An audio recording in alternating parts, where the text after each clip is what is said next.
नमस्कार, मैं श्यामगिरी। आप देख रहे हैं ITFD मीडिया। ITFD मीडिया में आप सभी दर्शकों का स्वागत है। राहुल गांधी का खुला चैलेंज इंडिया गठबंधन को नुकसान पहुंचाएगा ममता बनर्जी और केजरीवाल से, यानी कि इंडिया गठबंधन को नुकसान पहुंचेगा ममता बनर्जी और अरविंद केजरीवाल से। राहुल गांधी ने यह खुला चैलेंज कर दिया। यह बात तब उठनी शुरू हो गई देश के अंदर जब अरविंद केजरीवाल शराब घोटाले से उनके ऊपर जो केस चल रहा था, जिसको लेकर के वह जेल भी गए हुए थे, उनके खिलाफ ईडी कोई सबूत पेश नहीं की। अब सवाल यह है कि अरविंद केजरीवाल जो बोलते हैं और जो होता है उस दोनों में फर्क है। अरविंद केजरीवाल का कहना है कि कोर्ट ने उन्हें क्लीन चिट दे दी। ना, क्लीन चिट नहीं दी है। कोर्ट ने यह कहा है कि ईडी कोई सबूत पेश नहीं कर पाई, केस को खारिज किया। अब ऐसे में यह जांच का विषय है, तथ्य जुटाए या फिर मोदी से समझौता करके इस केस को खारिज कराया गया। दो में एक चीजें हैं, यानी कि ईडी सीबीआई को भेंट चढ़ा दिया गया है। इस बात से भी इस बात की पुष्टि होती है कि जैसे ही अरविंद केजरीवाल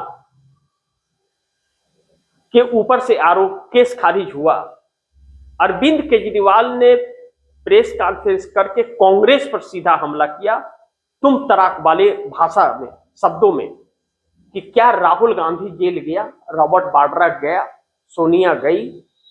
यह जो बात कही, यह इस बात का की गवाही देता है कि भारतीय जनता पार्टी से उनकी साठगांठ है। पहले भी बहुत सारे तथ्य मिले, लेकिन अरविंद केजरीवाल इंडिया गठबंधन में नहीं है, वह इंडिया गठबंधन के बाहर है। ममता बनर्जी, स्टालिन, अखिलेश यादव हैं। क्या अखिलेश यादव जो उत्तर प्रदेश को नहीं जीत सकते, वह इंडिया गठबंधन की कमान संभाल पाएंगे? क्या उन्होंने नरेंद्र मोदी को चुनौती दी है अभी तक, या नरेंद्र मोदी के सामने टिक पाए हैं? तेजस्वी यादव बिहार में बहुत ड्राइविंग सीट कहते थे, क्या हर्ष हुआ? और जैसे बिहार में चुनाव हारे, वैसे ही पार्टी दांव पर आ गई है। वह व्यक्ति नरेंद्र मोदी का सामना कर सकता है? ममता बनर्जी जो पश्चिम बंगाल में SIR से पश्चिम बंगाल के 72 लाख लोगों को नहीं बचा पाई, ममता बनर्जी नरेंद्र मोदी का सामना कर पाएंगे? ममता बनर्जी ने नरेंद्र मोदी सरकार को लेकर के कोई ऐसा पूरे देश में प्रदर्शन किया?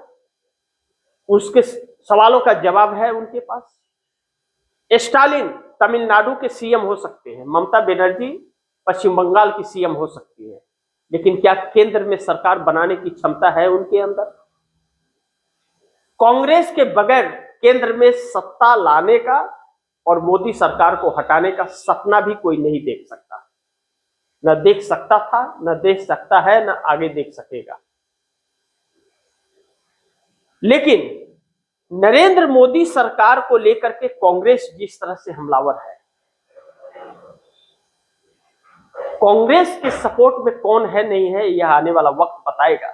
लेकिन इंडिया गठबंधन का नेतृत्व संभालने के लिए फिर एक बार सवाल उठ खड़ा हुआ है। और Rahul Gandhi leader of opposition रहेंगे क्या इंडिया गठबंधन के? इस पर सवाल हो सकता है कि इंडिया गठबंधन लीडर ऑफ अपोजिशन न माने, लेकिन Rahul Gandhi leader of opposition से उनको कोई नहीं हटा सकता, क्योंकि 100 सांसदों वाली पार्टी कांग्रेस पार्लियामेंट में है।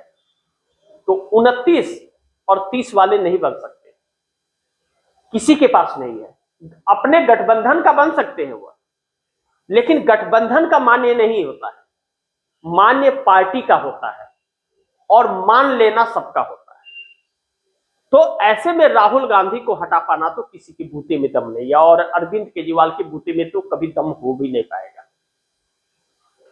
लेकिन इस बीच एक ऐसे मोड़ पर देश की राजनीति आ गई है कि जब इस देश को लोग कि लोकतंत्र और संविधान को बचाने की चुनौती और देश को बचाने की चुनौती है, ऐसे में लीडर को लेकर के चर्चाएं चल रही है कि मैं संभालूंगा, मैं संभालूंगा, मैं संभालूंगा।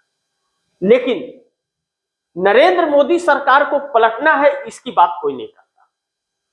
अब सवाल यह है कि नीतीश नायडू को दुनिया आरोपी लगाती है, देश के लोग आरोप लगाते हैं कि वह सपोर्ट कर रहे हैं। अब मैं यह कहना चाहूंगा कि नीतीश नायडू की मजबूरी बन गई है नरेंद्र मोदी को सपोर्ट करना, क्योंकि इंडिया गठबंधन एकजुट नहीं है। और जब जब कांग्रेस ने सत्ता परिवर्तन की कोशिश की है, तब तब केजरीवाल और ममता ने कदम पीछे खींचे। केजरीवाल का कोई अस्तित्व नहीं है, वह भारतीय जनता पार्टी का बी टीम है, इस बात से इनकार नहीं कर सकते, यह हकीकत है। और केजरीवाल नरेंद्र मोदी से बड़ा इवेंटबाज है। इससे भी आप दर्शक सोचिए कि केस खारिज हो गया तो खुश होना चाहिए, रोने की इसमें क्या बात थी? जेल जाने वाले इकलौते नहीं थे अरविंद केजरीवाल, और भारतीय जनता पार्टी साजिश करके उनको भेजी थी, इस बात से भी इनकार नहीं कर सकते। केस खारिज होने से यह साबित होता है। लेकिन भाजपा को चुनौती देना चाहिए था उन्हें ना। वह राहुल को जेल क्यों जाना देना चाहते हैं? क्या उन्होंने शीला दीक्षित पर जो आरोप लगा करके सत्ता परिवर्तन किया, साबित किया उसे? क्या मनमोहन सिंह सरकार जाने के बाद देश की व्यवस्था सही हो गई? आज गुलाम होने की कगार पर है। वह शख्स बोलता नहीं, वह शख्स बहुत बड़ा इवेंटबाज है, इस बात से इनकार नहीं कर सकता। इसीलिए उसके पुरानी साथी जो संस्थापकों में एक थे, उन लोगों ने उसका साथ छोड़ दिया। अब दूसरी चीज कि इस वक्त विदेश नीति पर बहुत बड़े सवाल हैं, नरेंद्र मोदी पर सवाल है। ईरान और इजराइल के अंदर जंग में अमेरिका ने अपने तानाशाही की क्रूरता दिखाई है। अमेरिका और इजराइल के ज्वाइंट ऑपरेशन ने ईरान के ऊपर हमला किया और ईरान ने भी मुंहतोड़ जवाब दिया। बहुत सारे एयरबेस तहस नहस कर दिए अमेरिका के। लेकिन ईरान का नेता खामनेई और उनका परिवार उसमें मारा गया। अब खामनेई के निधन के बाद 40 दिन का शोक और 6 दिन का छुट्टी घोषित किया गया है। लेकिन इस वक्त जो माहौल ईरान के अंदर है, ईरान ने सीधा कहा है कि इतिहास का सबसे बड़ा हमला हम करने जा रहे हैं अमेरिका के ऊपर और इजराइल के ऊपर। जैसे जिहाद का ऐलान कर दिया है ईरान ने। इसका मतलब हर कोई जानता है कि मरो या मारो वाली बात होती है। अब ऐसे में ईरान का मुकाबला क्या अमेरिका कर पाएगा, इजराइल कर पाएगा, यह देखना महत्वपूर्ण होगा। और दूसरा, नरेंद्र मोदी के इजराइल दौरे से वापस आने के तुरंत बाद इजराइल ने ईरान पर हमला किया है। रूस ने बड़ी निंदा की है, बाकी के देशों ने निंदा की है इस बात। अब यह आर पार की लड़ाई होती जा रही है, कहीं ऐसा ना हो कि वर्ल्ड वार में तब्दील हो जाए, क्योंकि अमेरिका की तानाशाहियां बहुत तेजी से बढ़ रही है और नरेंद्र मोदी इजराइल के साथ खड़े नजर आए, क्योंकि इन्होंने गॉड फादर उसे बताया और हम साथ हैं इजराइल के, ऐसा उन्होंने बयान दिया।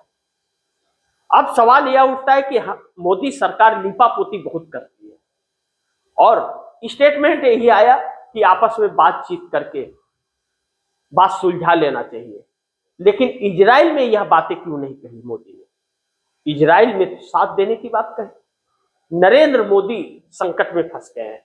अमेरिका के ट्रंप ने एक बार फिर नरेंद्र मोदी को ऐसे चक्रव्यूह में फंसा दिया है कि नरेंद्र मोदी की वजह से भारतवर्ष अब दुश्मन इसके बन जाएंगे, क्योंकि इसका कोई स्टैंड नहीं, यह पूरी तरह से पारदर्शी व्यक्ति नहीं है नरेंद्र मोदी। इस बात से इनकार नहीं किया जा सकता, जो दुर्भाग्यपूर्ण कहा जाएगा। हमारे देश का हमेशा पारदर्शित रहा है, हर फैसले पारदर्शित रहे, राजनीति पारदर्शित रही है, सरकारें पारदर्शित रही हैं, संविधान पारदर्शित रहा है, लोकतंत्र पारदर्शित रहा है। लेकिन नरेंद्र मोदी ने उन सब पर पानी फेर दिया। अब इस वक्त ईरान के यह ऐलान करने के बाद कि आर पार का जंग और इतिहास का सबसे बड़ा हमला करेंगे, इससे दहशत में विश्व है कि अब क्या होने वाला है और इसका आर्थिक संकट भारत पर अब क्या पड़ेगा। यह भारत को बहुत ज्यादा झेलना पड़ेगा, क्योंकि भारत का खजाना खाली है, सारा लूट लिया है बीजेपी ने और लुटा दिया है।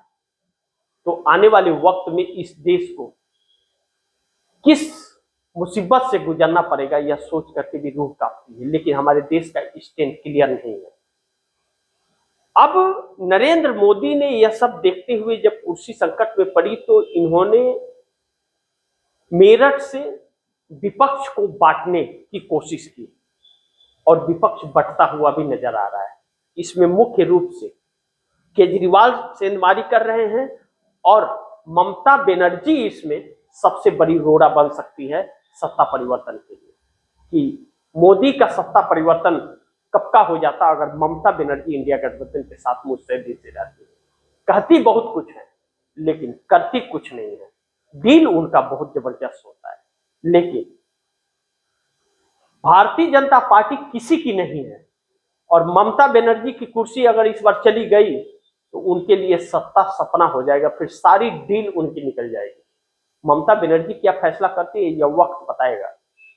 और अब ऐसा प्रतीक हो रहा है कि कांग्रेस इंडिया गठबंधन का नहीं, अब अकेले मोर्चा संभाल ली है और अकेले ही चलती हुई भी नजर आ रही है।